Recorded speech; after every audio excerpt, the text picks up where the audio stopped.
कहा, भगवान ने कहा किसी महात्मा का अपमान नहीं करना चाहिए। इसके बाद में भगवान वहां से सारे ब्रजवासियों को लेकर के आते हैं। आने के बाद में ब्रज वृंदावन में बड़े प्रेम से सभी के साथ में भगवान निवास करने लगे। एक दिन सारी गोपियां मिल करके बैठ करके भगवान को बड़ा सुंदर गीत गा रही हैं। निज पदाब्ज दलैर ध्वज ब्रजहु नीरजांकुश विचित्र ललामये ब्रज भुवा रामयं सुजोदम। भगवान को स्वयं गीत गा करके रिझा रहे थे और उसी समय शंखचूड़ नाम का वहां राक्षस आ गया।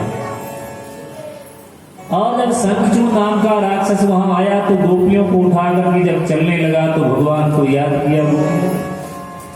और जब भगवान को याद किया तो याद करने के बाद में प्रभु वहां पर आए।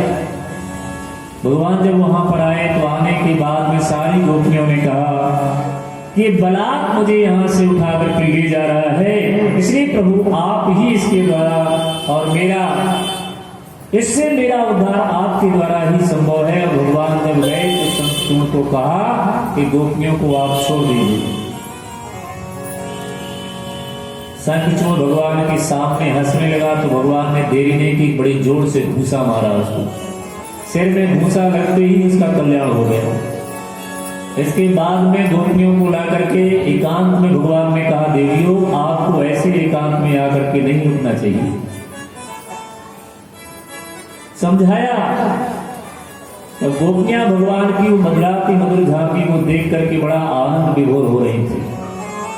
ऐसी सुंदर छटा प्रभु की है और वह देख करके सारी गोपियां बड़ी मंत्रमुग्ध होकर के भगवान को निहारने लगी, क्योंकि भगवान की सुंदर छटा को देख करके कौन ऐसा व्यक्ति है जो मोहित ना हो जाए। छीन लिया मेरा छोटा